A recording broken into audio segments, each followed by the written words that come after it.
Bienvenidos a la clase número 8 de nuestra materia Administración Universitaria 1. Los invitamos ahora a compartir conceptos relacionados con la segunda etapa del proceso administrativo, la gestión. Durante la clase anterior comenzamos con la unidad 3, viendo la primera etapa que coincide con la primera función del administrador del proceso administrativo, el planeamiento. Vimos los tipos de planes, los niveles y el horizonte temporal. En esta clase abordaremos la primera subfunción dentro de la gestión, la formalización. Abordamos entonces esta segunda fase, que sería la formalización, como primera subfunción de la gestión, apoyados en todas las decisiones adoptadas durante la función de planeamiento y considerando, obviamente, todos los elementos organizacionales que deberemos tener en cuenta para la gestión. Recordemos entonces que las organizaciones, como objeto de estudio de esta disciplina, se conforman por individuos con una determinada cultura y que están organizados con una estructura especial, están insertos en un contexto determinado, realizan actividades y coordinan recursos en pos de los objetivos organizacionales planteados durante la primera etapa del proceso administrativo, el planeamiento. Gestión implica formalizar la estructura organizacional, asignar los recursos y producir los hechos, decisiones y operaciones, transformando los objetivos en resultados. Esta capacidad de gestión constituye la dinámica del conjunto de actividades relacionadas entre los individuos, las tecnologías y los procesos. La primera parte de esta definición, la formalización de la estructura organizacional y la asignación de los recursos, corresponde a la subfunción formalización. La segunda etapa, producir los hechos, decisiones y operaciones, transformando los objetivos en resultados, tiene que ver con la subfunción dirección que veremos en la clase 9. Reiteramos entonces que la formalización como subfunción dentro de la gestión incluye el diseño e implementación de la estructura formal de la organización requerida para funcionar y la asignación de todos los recursos a cada uno de los entagramas establecidos en la estructura formal. Etimológicamente, estructura proviene de struere, que significa construir. Podemos definir el término estructura como elemento organizacional como el patrón establecido de relaciones entre los componentes de la organización, que rige el comportamiento de los participantes y condiciona la forma en que se desarrollan los distintos procesos. Herbert Simon es quien nos aporta esta definición. Recordemos a Herbert Simon como autor de la teoría de toma de decisiones, que fue uno de los procesos básicos, generales, que hemos desarrollado en las primeras unidades para coadyuvar al cumplimiento oportuno e inteligente del proceso administrativo.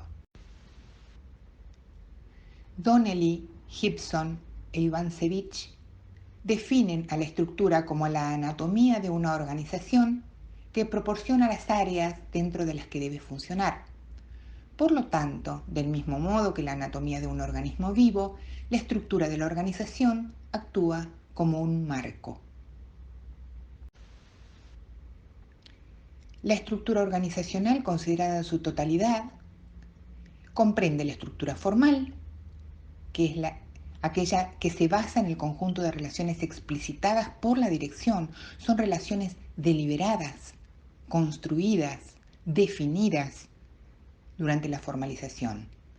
La estructura informal está formada por el conjunto de relaciones que no han sido definidas explícitamente, Responden básicamente a las necesidades que entran en contacto con el trabajo.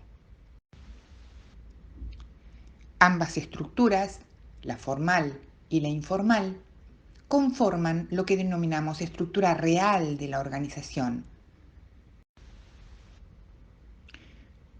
Nos abocaremos ahora a desarrollar las herramientas administrativas para administrar la estructura formal. Esta estructura formal comprende la disposición interrelacionada de personas, tareas y funciones, la asignación de responsabilidades a los distintos puestos de trabajo, la coordinación de las diversas áreas de responsabilidad, las esferas de actividad, los niveles jerárquicos, el modo de distribución de los recursos, etc. La representación gráfica de la estructura formal se realiza mediante lo que denominamos organigramas. Existen dos clases de modelos de estructuras formales, los modelos rígidos y los modelos flexibles. Dentro de la clasificación de modelos rígidos de estructura formal, encontramos las estructuras lineal militar, lineofuncional, lineal con staff o lineal con comité. Entre los modelos flexibles encontramos los modelos matriciales, el sistema 4 de Likert, el sistema de redes, las estructuras libres y el modelo aportado por Henry Mintzberg. Dijimos entonces que entre las estructuras rígidas vamos a encontrar la estructura lineal o militar, la lineofuncional y la lineal asesora, que puede ser con staff o con comités. Entre los modelos rígidos, la estructura más usual es la lineal o militar. Posee un formato piramidal, donde las relaciones son descendentes y existen niveles jerárquicos bien definidos. La autoridad es verticalista, con esquemas duros y coercitivos.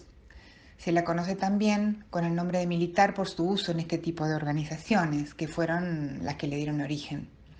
El organigrama que representa este tipo de estructura es el más simple y sencillo, respondiendo a los parámetros que la caracterizan y formando una pirámide. Bueno, la estructura lineal o militar es la más simple de las estructuras rígidas. Si avanzamos en la escala de complejidad, encontraremos la estructura lineofuncional, en cuya representación gráfica se incorporan líneas de relación funcional que marcan vinculaciones de cooperación entre los entagramas de sectores diferentes. En el caso del ejemplo, la gerencia financiera tiene una relación funcional con el contador de la sucursal. Existen otras dos variables que incorporan entagramas de asesoramiento. La lineal con staff incluye el asesoramiento externo de uno o más individuos o grupos de individuos. Por ejemplo, el estudio de abogados, el contador, o algún ingeniero, algún técnico que asesore. En este caso, el staff está asesorando al entagrama de la gerencia general, pero podría muy bien estar en la línea o asesorando a alguna de las gerencias en particular o en algún nivel operativo inclusive. Se representa a través de entagramas con línea discontinua que manifiestan el carácter externo. Las líneas de unión con la estructura también son discontinuas a efectos de reflejar el carácter de asesoramiento. La estructura lineal con comité incorpora entagramas de línea continua que representan a un grupo de individuos pertenecientes o no a la organización que realizan una actividad extra a sus funciones de carácter permanente o transitorio. Por ejemplo, un comité de análisis e instalación de una nueva línea tecnológica. Las líneas de unión son discontinuas indicando su carácter transitorio. Un caso particular lo constituyen las comisiones formadas por grupos de individuos que son convocados para dar opiniones vinculadas con el funcionamiento de una organización particular. Por ejemplo, la comisión de enseñanza del consejo académico de una facultad. Y su representación gráfica es similar a la de a la lineal con staff. Obviamente es posible encontrar una estructura lineal que contenga todos los elementos de cada una de las que vimos, es decir, que también tenga relaciones funcionales, que tenga staff y que tenga comité. Desde el punto de vista de las estructuras flexibles, abordaremos el modelo de decisión y supervisión por grupos, el modelo de Henry Mintzberg, el modelo matricial o por proyectos y las estructuras libres de Warren Bennis. La estructura de decisión y supervisión por grupos, conocida como sistema 4 de Likert, consiste en un esquema grupal en el que cada grupo queda enlazado al resto de la organización por uno de sus miembros y este a su vez forma parte de un grupo superior. Este modelo tiende a la participación y satisfacción individual, aumentando las posibilidades de comunicación y acceso a los niveles superiores.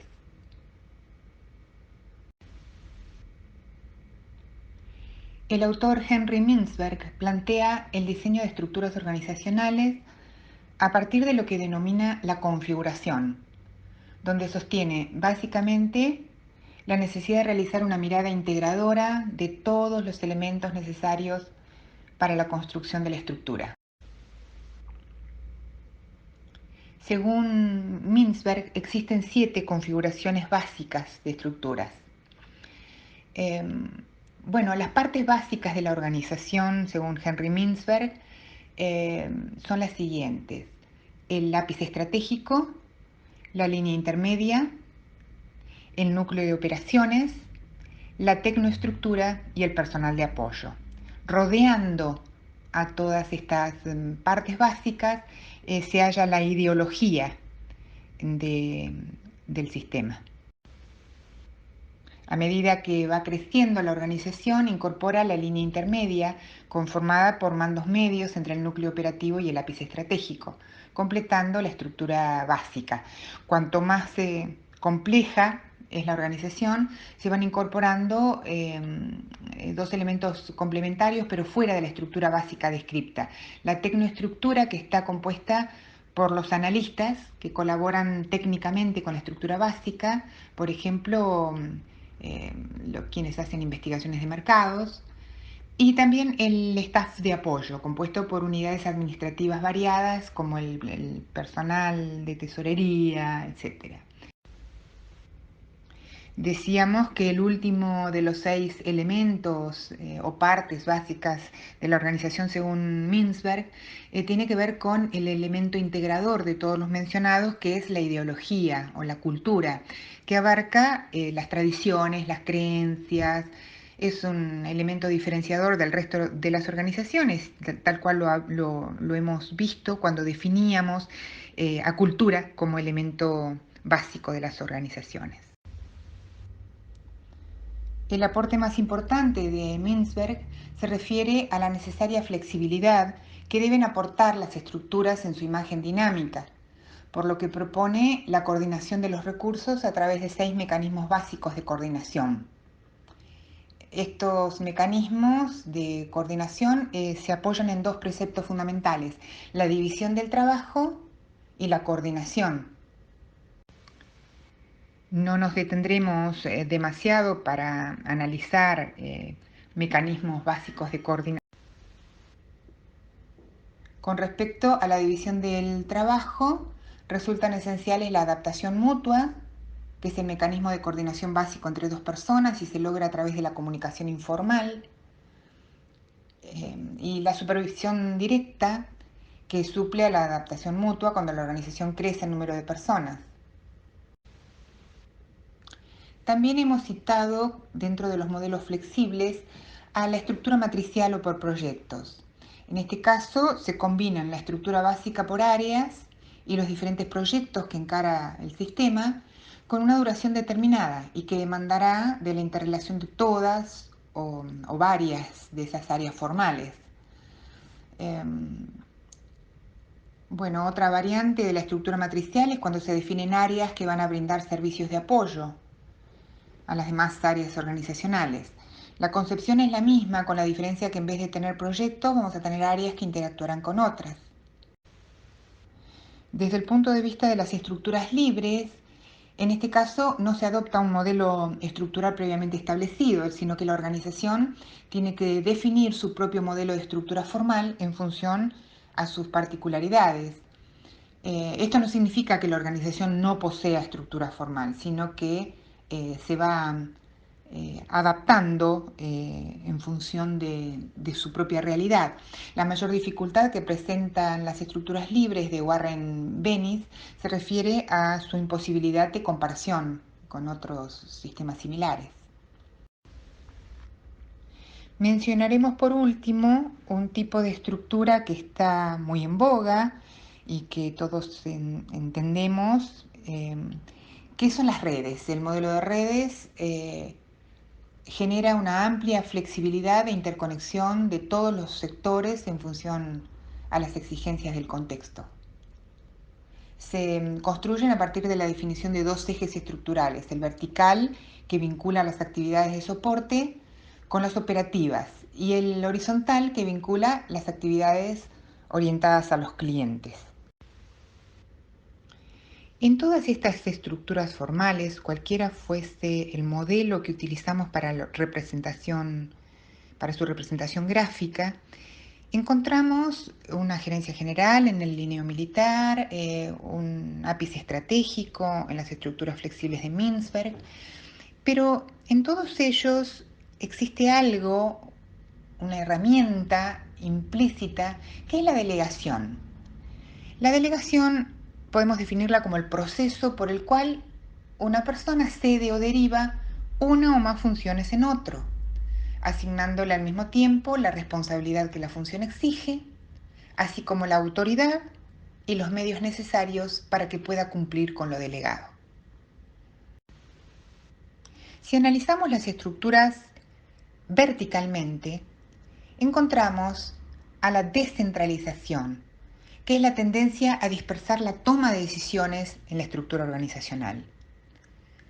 Si en cambio hacemos una mirada de tipo horizontal, reconoceremos a la delegación de tipo departamentalización, que implica agrupar tareas, actividades o funciones con criterios homogéneos y de afinidad para que la organización quede estructurada en áreas o departamentos aptos para operar dentro de su especialidad de una forma coordinada.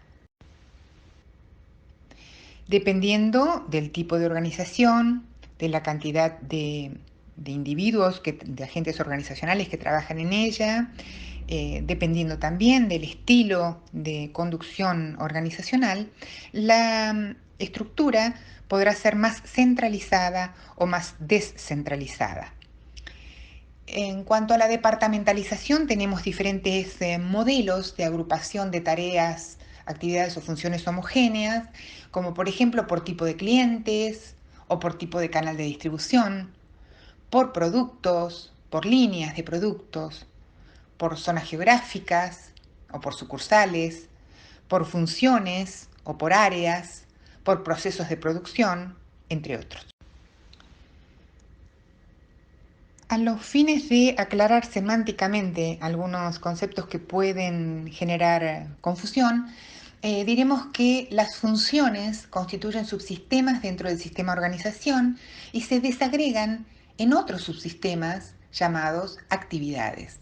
Por ejemplo, la función logística se divide en varias actividades, por ejemplo, compras, transporte, almacenamiento, etc. La función comercialización agrupa distintas actividades como las ventas, la investigación de mercados, la publicidad, etc. Espero que se entiendan los ejemplos. Sintetizando, la formalización, que es la subfunción de la función gestión, define a la estructura formal, lo que implica una combinación de objetivos, de decisiones que orientan una disposición de actividades, a una distribución de recursos y a una red de comunicaciones y responsabilidades resultantes de la delegación de tareas, es decir, la departamentalización, y de la delegación de decisiones, es decir, la descentralización. En la cotidianeidad, burocracia en realidad no expresa nada acerca de su teoría y funcionalidades, sino que se asocia más bien a sus perversiones, disfunciones, como si éstas fueran su esencia, cuando en realidad estas son patologías del modelo que enfatizan el interés de grupo, la lentitud, la ineficacia, la rigidez o la escasa adaptación a cambios externos. Esto es lo que se denomina buropatología, que son en realidad las disfunciones de la burocracia. Las características del tipo ideal de burocracia de Weber, que son muy conocidas, son en realidad la impersonalidad, la jerarquía, las funciones específicas, contratos, aptitudes profesionales, salario, carreras de dedicación exclusiva, separación entre el cargo y el titular y el control centralizado. Finalizamos así la clase número 8 destinada a formalización como subfunción de la gestión del proceso administrativo.